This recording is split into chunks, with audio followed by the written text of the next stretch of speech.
How you doing? Am I on? Yeah, you're on. Okay, so I finally, Am I delayed? hang on, I'm trying to do this properly. I finally got you on my computer. I was going to take this on my laptop, and Okay. I could see you, but you couldn't see me trying to come on. So I thought, I'm not going to waste any more time. Just do what we did last week. Here, I'll just show you family in the background. Here we go. There's no delay or anything? You could hear me talk at the same time? I can hear you. Can you hear me? I can hear you perfectly. Okay, good. Okay. Yeah, I finally got you onto my laptop. Oh, perfect. Okay. Awesome. But I don't know, it wasn't connecting, so I didn't want to waste any more time. Okay. Here Thank we you so go. much. Okay. So I know you're busy today, so I'll ask the questions right away. Have you given out any tickets to any major big box stores? That's an excellent first question, because that's what I wanted to cover with you. So we did a blitz this weekend. Okay. Well, the province did a blitz as well in conjunction with our bylaw officers, and they said that they had about 70% compliance. That meant 30% not. So we had our GTHA mayor's call at lunch, and I asked the question, who wasn't in compliance? And the chair of the region of York spoke up and said that they had been ticketed, but he wasn't sure the details yet. So we asked so it must have been Markham or Vaughan up there, because Okay. I'm proud to say, very proud to say, that we did audits at a number of big box stores, and they were all in compliance and all were under capacity. So the biggest issues have been the lineups outside, and we needed to make sure that people were properly spaced and safely distanced, and that they were wearing masks if they weren't. And then inside, even though there appears to be a lot of people, the capacity for those are so large that it's, for instance, on Laird, the big box on Laird, they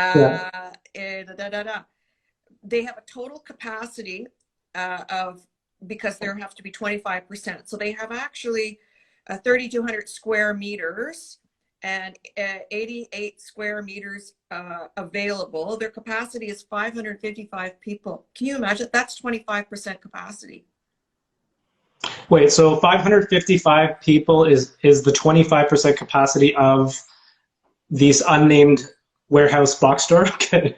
So, yes. Okay. And there were only 539 at the time. So they actually did a head count, if you can believe it. At two others, also named nameless, more retail than the previous one, capacity of 536 people, and they posted 450. And then the final one, capacity, because they have 6,600 square meters available, capacity of 413 people, capacity 300 people present, 366. So that was very good news. That was very good news. And I think that it just feels like a lot of people when you're inside. And then when you get to the lineup, of course, when you're checking out, there are a lot of people there, and they have to safely distance them. But we were getting calls about the number of people even outside in the lineups, which were, some of them were going right around the building. At the Dixie and Dundas location, right around the building. But that was very good news. It wasn't us, and I'm very happy. And we've always said there's been a high degree of compliance in Mississauga, and we thank everyone. And we're very grateful for the photos that you send it. We send them all to bylaw and say, please go check this out, and they do. So we're grateful. Continue to be vigilant. Continue to call us. 311. You can send those pictures. Don't send them to Khaled, because he'll just have to forward them to me. I don't even think I have your email or your text, because I found an old picture of you and I. Remember that one with the I Love Mississauga hats? Yes, I do remember that. Yeah, with Utah. Yeah, I remember that. Yeah, Utah, I remember that. And I had to post it in the messenger chat, the direct message on Instagram. Okay. So, how many tickets did you give out this week in regards to I have non? information.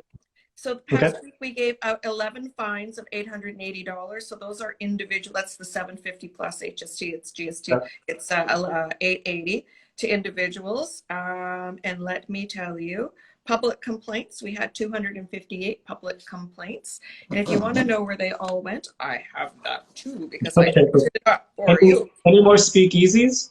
Oh yeah, always speakeasies. Oh, really? Oh, they're still up. Okay. Yeah. Yeah, that's a real problem here. And they're either papered up restaurants that are supposed to be shut, or they're in commercial units. And we're aware They know, they go back. So let's see, Tuesday, clothing store, kitchen and bath store, badminton club, construction non-essential, no permit, construction non-essential, no building permit, private gathering, shisha lounge. Okay. And then, so that was all. And then there was the big box blitz during the weekend. 6 incidents. So there were some people that were educated on what the rules are as well, playing soccer, but it was mostly the people gathered to watch. They were huddled in large groups. And that happened on 3 different occasions in 3 different soccer fields. Celebration Square as well. They're a bit too close together. Oh, and it was a lot of people playing soccer. Too many people not safely distanced, and they were playing a game. Oh, so people are playing soccer and they got ticketed? Well, no, they got educated what the rules Educated. are. Okay. I would hope that big box stores are not getting educated at this point, are they? No, I hope they're just getting ticketed. No tolerance. Okay. No tolerance. No tolerance Okay. for that. I have to say that they have been very cooperative, and we've been working very closely with the individuals, stores, and the head offices. I will tell you that because it's been, as you know, a sore point for me, and I've been quite vocal, on what I'd like to see, which is closing of the non-essential aisle. And so they're very sensitive to offending me. So they've been compliant here. Yeah, good. Today was the lowest number we've seen since January 1st. Does that give hope for February 11th kind of opening up? That's premature. And I've been warned so many times not to look, so don't take the daily case numbers so literally, because sometimes there are blips and they have to add people, subtract people. There was a false positive, there was a negative, oh, these people were in Mississauga, weren't, or whatever. Or there was, a data dump done a day later. So Yeah. over the 2-week period, you see the consistent pattern and the trend emerge. But even on the daily, today I was so delighted to see it was at only 160, but tomorrow could be 300 because another 50 were added from yesterday. Okay. I've learned that too. So just to be a little more patient and look at the bigger trend, the long-term trend, particularly over the 2-week period. But so we're still averaging in Mississauga about 200 cases per day.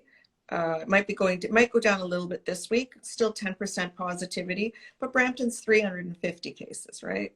And so overall in Peel, it's 260 for 100,000. Brampton's positivity rate is pretty high at 17%. And that's where a lot of the essential workers live. True. Right?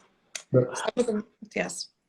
I was going to say, let's talk about the uptick on the isolation centers. When you posted the story about how nice the accommodations were, we wrote a story about it. And is there a big uptick as far as the isolation center? Are people staying there?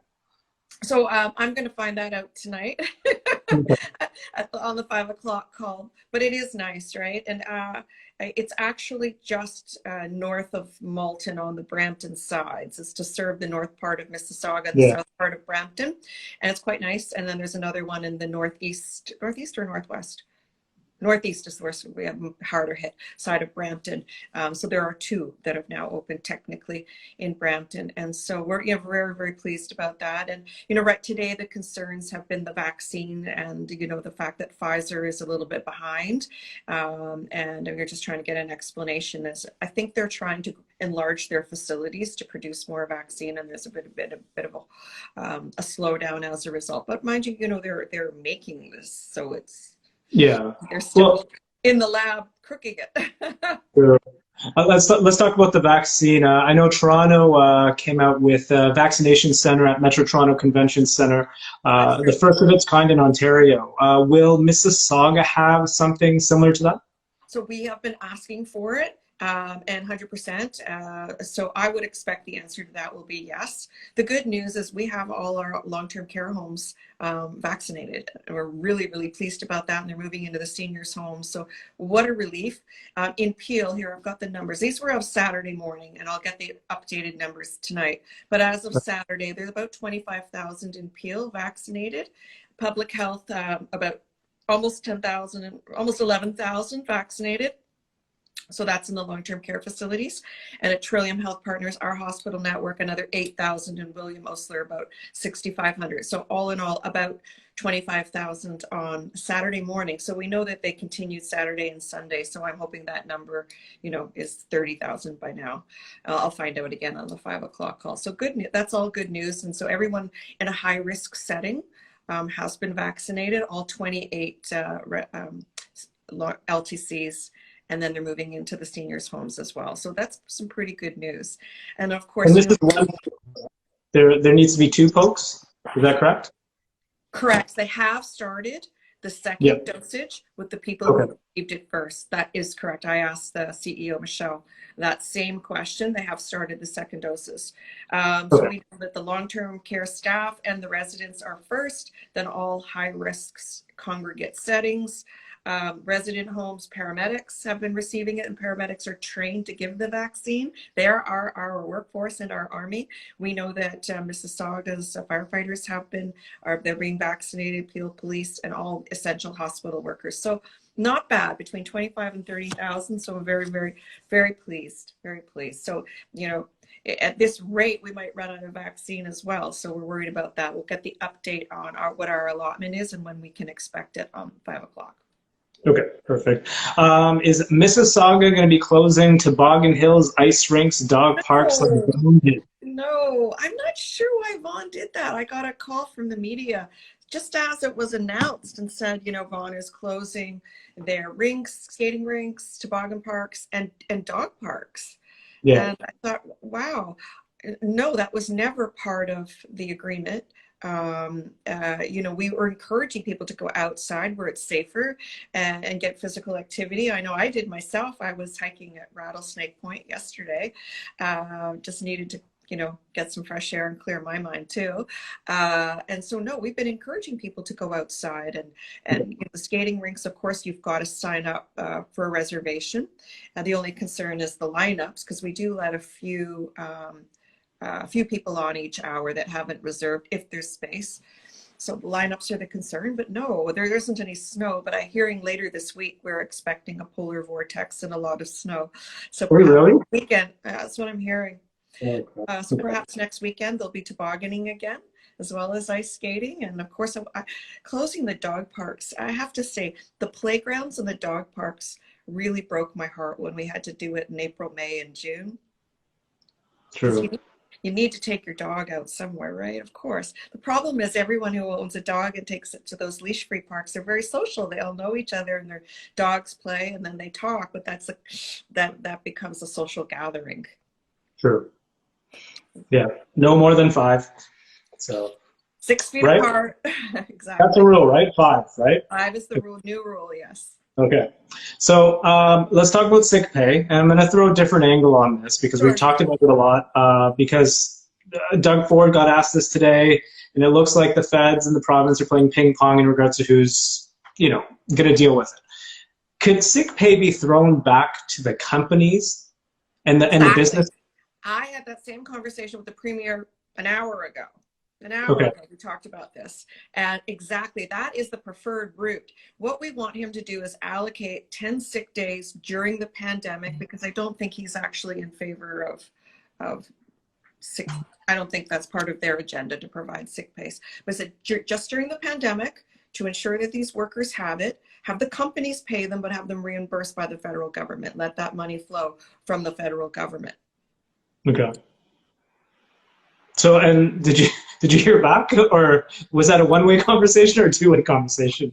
No. That's what he's looking for from them. Oh, that's what he's looking for. Okay. That's what I thought you said you were talking. We were discussing it, and you know, that's what both agreed was the best route to take, because he says he actually reminded me that there's $600 million in a fund for people to apply, whether it's for fixed costs such as property taxes or hydro costs, and there is a supplementary financial supports for individuals and businesses as well. And he said there's no uptake on it. And I said, then Premier, people don't know about it or don't know how to apply. That's probably the problem. So I might ask my staff to, maybe let's do some more promotion work on what is available to people and how do they apply for it. Because he said the uptake wasn't very, very great on it. So it's interesting. So we both are asking the federal government to deal with the sick pay in that way, that they just reimburse companies that are offering it to their employees for the duration of the pandemic. Sure. Okay. I know the warehouse and the workplace outbreaks are about 60% of the cases within the PO region. Is it time to possibly shutting down these warehouses that kind of like have non-essential products like DVD players and stuff like that? So food processing, warehousing, and manufacturing, I personally may have looked at some of those as, where I may have added companies or sectors to the list of non-essentials. Yeah. You're quite right. Like, not to pick on anyone, but do we need to have a sofa manufacturer working now, other than everybody wants to be employed? But if it's a setting where the possibility of spread is high, then perhaps that could have been an area that could have been shut down as well. So you're probably looking at that. I mean, I'm so hopeful things are settling down and starting to plateau again. You remember back in April and May and even June, some of the biggest complaints we had were revving mufflers and people street racing because the streets were empty, everyone was home. And then suddenly, September, October, November, December, we were experiencing traffic again. and now I'm starting to see fewer cars on the roads, starting to see it reduce on the roads as well. So I'm very pleased about that. Yeah, you can, like I said this before, but you could always tell that people are bored at home by the lineup, how long the lineup is at Krispy Kreme at Heartland. So, that's a long way to go. I don't literally 100 cars.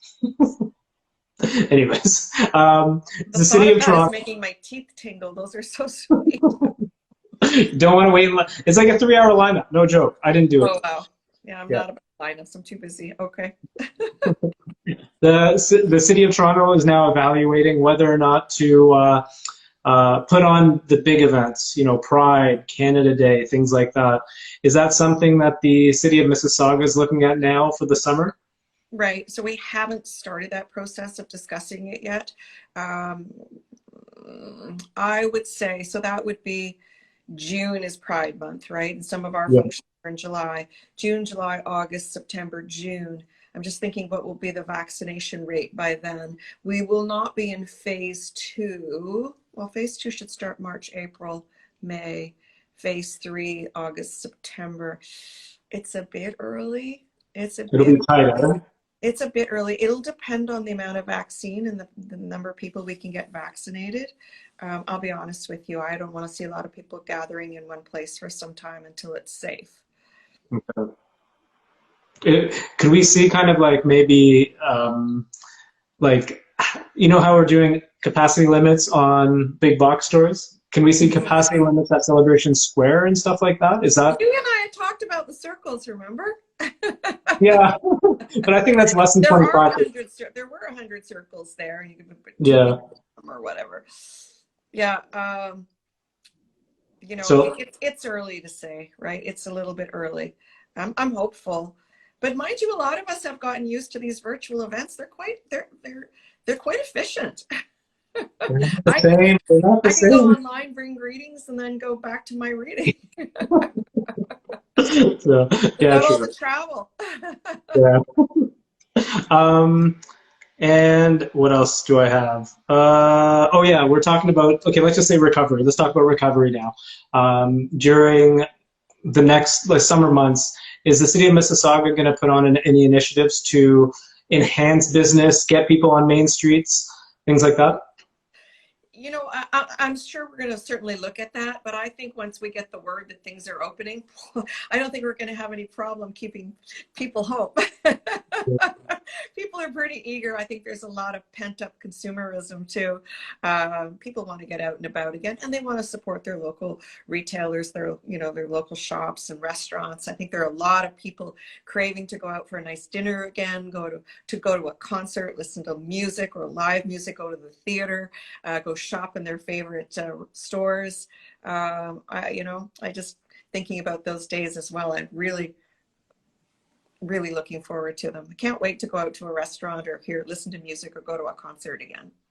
Yeah, same here. So see my friends and give them a hug. I want to see my friends and give them a hug. It's been so long. We have virtual meetings. I think you saw my little Zoom call with my girls' night last week. Yeah. That's how we all toast each other, and nice to see you. Everybody give your update. Talking about let's talk about Hazel McCallion. I know she's pretty. So what is going on with her? You just reminded me. I was supposed to call her to remind her about the honoring her birthday celebration that we're going to be renaming the library for her. Make sure she doesn't forget. So that's still going on. Like everything's going on. Well, it's not going to be at the. It'll be virtual. Okay. It's not going to be live. It'll be virtual because our council meetings still have to be virtual. So unfortunately, but it'll still be a nice event. I hope you'll join. I hope you'll watch. Yeah, I'll be there.